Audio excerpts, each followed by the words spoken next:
Yes, I just published a book called AI Superpowers, and today I'll focus on segments of the book that I think are most relevant. Especially since we're in Silicon Valley, I will try to attack three myths that people here may have. The first is that Silicon Valley is the center of innovation in the world, and the second is that AI is some fancy technology that only US can be ahead in, and the third is that China is doing anything in AI due to government support. These three are patently false. So on the first point, US has been the sole center of innovation for IT technologies. From the days of Windows, Intel, Netscape, Google, etc., the whole world did revolve around the Silicon Valley. And China was, in fact, a copycat about 15 years ago. And I think from the eyes of Silicon Valley VC or entrepreneur, once a copycat, always a copycat, you are doomed. But from the eyes of the Chinese entrepreneur, you got to learn somewhere to get started. And it is true that if you're always a copycat for 10 years, you're probably not going to be great anytime soon. But among the million of copycats in China, there are perhaps 10,000 that have learned to build products. There are perhaps 1,000 that have become amazing, what I call gladiatorial entrepreneurs. And this evolved. If you just look at this, there are three periods of time. 10 to 15 years ago, always copycat. Everything in China could be called the Google of China, the Amazon of China, the Apple of China. But 5 to 10 years ago, inspired perhaps by Silicon Valley, China started building equally good and sometimes better products than Silicon Valley. WeChat is better than WhatsApp. Weibo is better than Twitter, or at least in its usage, in its product, maybe not its diversity of content. And also, Chinese Quora is better than America's Quora, and so on and so forth. Not always the case, but I think head-to-head about equal valuation on the market. If you look at all the Chinese internet companies and all the US, roughly equal. The third part is where China began to innovate. And this begins with companies like Ant Financial, TikTok, VIPKid, Mobike, and so on and so forth. These are innovations that don't exist in the Valley, that Chinese entrepreneurs, through originally copycatting, and then summarizing the ideas of understanding product user fit, and then innovating for users' needs, and then now exporting outside China. In just the third category, the companies I named plus a few more are worth about in the north of $300 billion.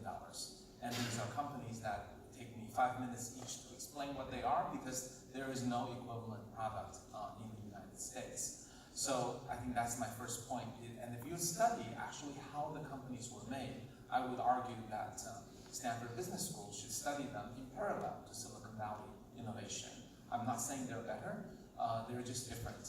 We have too limited time today. I have to look at my book to the Chinese way, and I think they're worthy of study.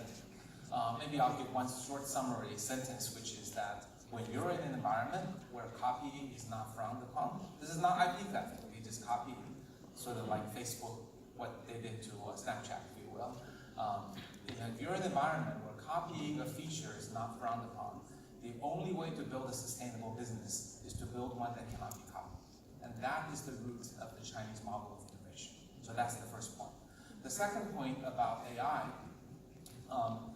actually the Chinese government had very little to do with AI up until the last year and a half. The Chinese AI really began quietly about 4 to 5 years ago. VCs like ours and entrepreneurs who understood AI started at that point. 2.5 years ago, when AlphaGo beat LiSaGo, I think that was the Sputnik moment that woke up China. Lots of people jumped into it, valuations went up, and lots of money went into it, and all private up until the last year or so.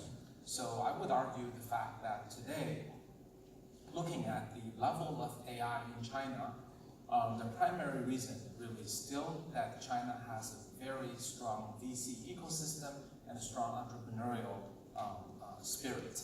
And also on top of that, China had a couple of internet giants who are always the first beneficiaries of AI, because AI requires large amounts of data and a single domain to optimize. And that's what the internet companies had, and that's what Alibaba, Tencent, Baidu, and now Toutiao and Didi and Meituan and others have.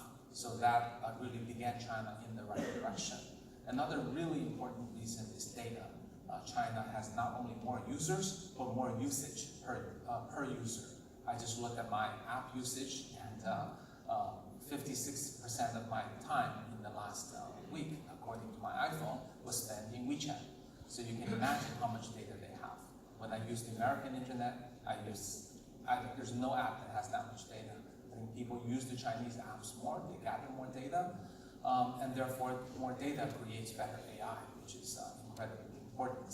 And the entrepreneurs also got more money. The VCs invested about 30% more money in China for AI than they did in the US. Therefore, more money, great entrepreneurs. That has led to today where the most valuable speech recognition company, machine translation company, drone company, computer vision company, face recognition company are all Chinese. So, and also among the Chinese startups, just in the last 2.5 years, about 15 have risen to become unicorns. That is billion-dollar companies. These are pure AI companies. They're not internet company that also use AI. These are absolutely pure internet company.